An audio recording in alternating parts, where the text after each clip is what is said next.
Welcome to the Bibliotheca Orientalis. Today, Professor Ashraf Salama of Strathclyde University will discuss his last book titled Architectural Excellence in Islamic Societies, Distinction through the Aga Khan Award of Architecture. The book, which is about excellence as it relates architecture in Muslim societies, seems to be dense in argument. The audience would be interested to know from you what is the general idea of the book and how it has evolved. What is the purpose of the book? Okay, thank you very much, Professor Potticelli, for having me in this discussion for the third time. The general idea of the book is based on a simple but really important question, where normally people keep asking about what is the value of architectural awards. Whether professional architects or the public, they occasionally ask about the value of architectural awards and wonder they are important, they are valid. So we take the position in the book that architectural awards are critical in the sense that they validate the achievements of professional architects. They make their contributions more known to the public and then promote excellence. And that's in general terms. Awards also develop important discourses and discussions and debates and dialogues and generate valuable outputs, whether in conferences or books or catalogs or monographs. All these are important outcomes of awards. Then we take this position and juxtapose it to the Aga Khan Award for Architecture, Architectural Excellence in Islamic Societies. And in trying to understand the idea really of the book and how it evolved, I would look at His Highness the Aga Khan, one quoting him, saying that the Aga Khan Award for Architecture functions as a platform to grasp social, intellectual, aesthetic, cultural, historical needs and emotions of the Muslim world. And on that basis, we try to demonstrate that. The book emphasizes that the Aga Khan Award is globally acknowledged as a leading platform to celebrate excellence in Islamic societies, to try to relocate Islamic societies within the geographies of architecture knowledge, basically trying to challenge a little bit the conventional rules and canons of architecture theory, which is basically developed in the West and then transposed to the East. So here we're trying to say, okay, there is a very important discourse that doesn't aim to compete with what is developed in the West, but it's a parallel one, and it's really very important to look at how this discourse is developed in parallel to Western architectural authority. So in terms of structure, given the wealth of the material produced by the Aga Khan Award for Architecture and the associated activities, so far the Aga Khan Award has celebrated 110 projects throughout 40 years, throughout the past 4 decades. And these were selected from 8,000 nominated projects. So one can imagine the wealth of that housed in the Aga Khan Documentation Center at MIT. We classified the awarded and short-listed projects only, and then we selected 60 projects from 35 countries to develop the series of narratives that the book constituted within. And one has to acknowledge also the support received from the Aga Khan Documentation Center at MIT, where the material and the copyrighted material and images were facilitated by the team there. Obviously, the book is a joint authorship, yourself and Marwa El Ashbuni. Her name is not familiar to the community of scholars in Islamic or Middle Eastern studies. Who is she, and what kind of expertise she has, which encouraged you to go jointly on the journey of this book? Dr. Marwa El Ashbuni is an assistant professor at Beni Suef University in Egypt. Beni Suef University has an architecture department, and it's one of the relatively new, if one would compare it for example, with Cairo University, Ain Shams University, and the well-established universities. Marwa earned her master from Ball State University in Vienna, PhD from Adelaide University in Australia. She worked with Peter Scriver, Catherine Barch, who are specialized in Middle Eastern and Asian studies, with interests in post-colonial architecture at the intersection of decolonizing nationalist architecture and the nationalist discourses developed in different countries. So that's her key interest. So she was really an excellent fit to work with me on this project. And we are working also on another one, on another book about Egypt and post-independence Egyptian architecture. But that's basically, in a nutshell, who is she and what she's doing. We know that Ismail Serageldin, as one of the important scholars and cultural theorists, has written a book entitled Space for Freedom, The Search for Architectural Excellence in Islamic Societies, back in 1989. How do you relate to this book? And what are the key differences between his book and this new work? Thank you very much for this question, because it's really important.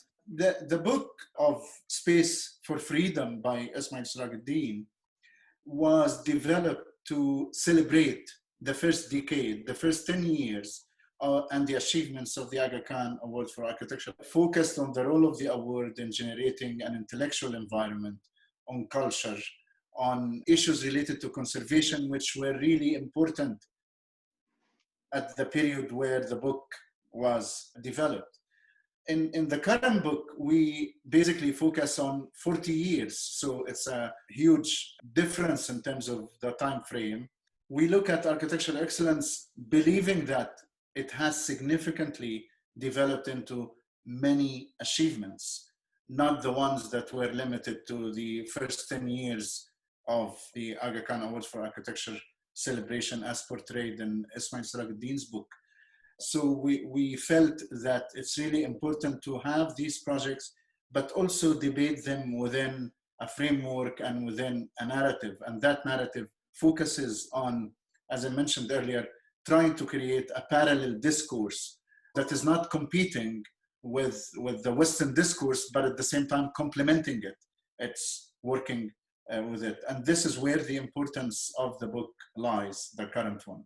You have a comprehensive chapter about restating the enduring values of architecture, and you present this as an important narrative. Can you give us your views on these values? What are they, and how this relate to the production of architecture in the Islamic world? Interestingly, for architecture, throughout the history, architects, theorists have been, and until now, looking at what constitute the values of architecture, what architecture is. And strikingly, throughout that history, 2,000 years, we can find that in a specific 200 years, the focus on architecture as art.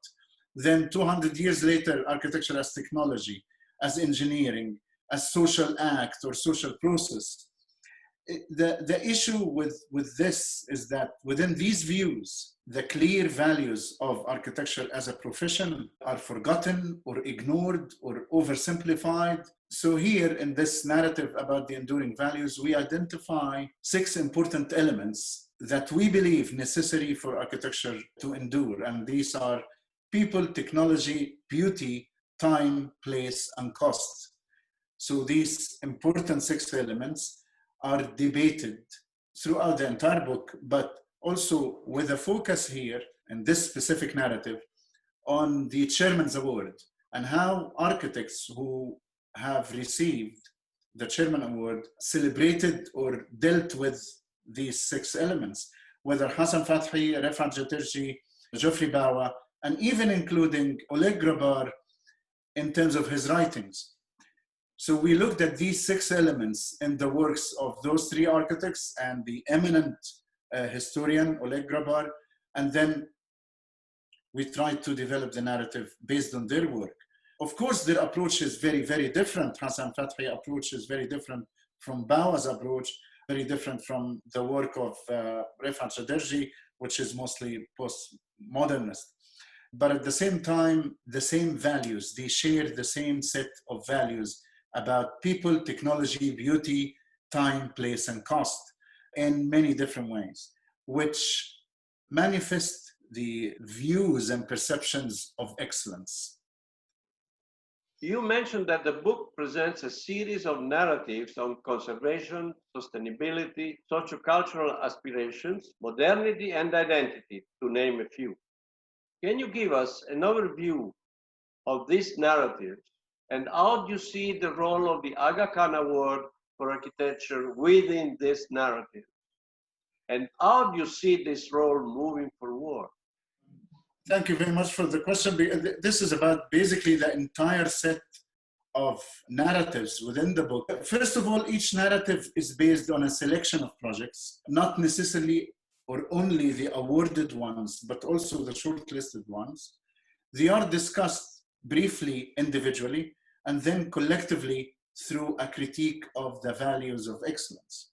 So one of the narratives, for example, is about restoration and sustainable urban conservation, and how this is of particular importance, especially now where many contexts within Muslim societies are tending toward rapid modernization, which basically impact historical environments. So the narrative focuses on the inclusive social approach to conservation and how conservation projects are integrating community needs to preserve historical characters. There is another narrative about sustainable architecture and ecological infrastructure, and how projects achieved excellence by revealing the complexity of sustainability. Sustainability is a very complex concept, and then trying here that some of the projects are basically addressing the balance between environmental preservation and protection, energy issues, and at the same time, human comfort and well-being issues. Another important narrative is about the plurality and multiple modernities, and how architecture projects selected by us in this book to portray the notion of pluralism and multiple modernities show or demonstrate that forces of modernity can be appreciated, accommodated, and assimilated, and made relevant to the context of a Muslim society or a Muslim community. So it's not about really rejecting modernity, but it's about how modernity can be adapted to fit a specific context within the Muslim world. So there is no doubt that the Aga Khan Award for Architecture played a significant role in promoting these narratives, in supporting them, either through the award itself and the projects that were celebrated by the award, and at the same time, or through the associated activities, seminars, books, publications, and monograph series that associate the awards. The award efforts, how this is going forward, seem to be re-emphasizing these narratives. If we look at the 14th cycle, which is concluded a few months ago, same values are emphasized within the context of the Islamic world, maybe at a different scale, but the same set of values are pursued in the new awards. Finally, before we close, we'd like to ask you about the key lessons or the message you want to convey by this book. What are they, and how this message can be advanced? Thank you very much. The first, I would say, the three lessons are more contextual and conceptual rather than very practical. The first one is that the book gives the idea or offers the idea that we need to depart from portraying the Islamic world or the architecture of the Islamic world within either post-colonial urban struggle to identify or to construct identity, or slum challenges, or simple infrastructure provision. So the Islamic world has more to offer than these issues. It's not about slum, and it's not about simple infrastructure provision.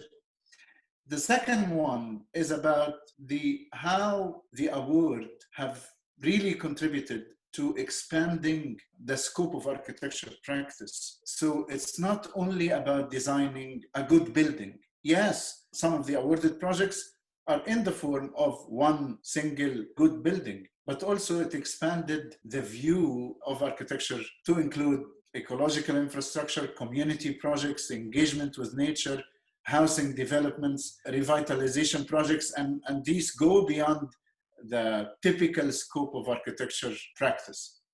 The third one, which I would conclude with, so given that we want to depart from portraying the Islamic world within the confines of urban identity or slum development, it has really a rich soil for debating and researching many problems and many projects that present themselves as timely themes within the global professional interests. So it's also of interest to the global community. It's not limited to the Islamic world or to the global South, but also of interest to the global community.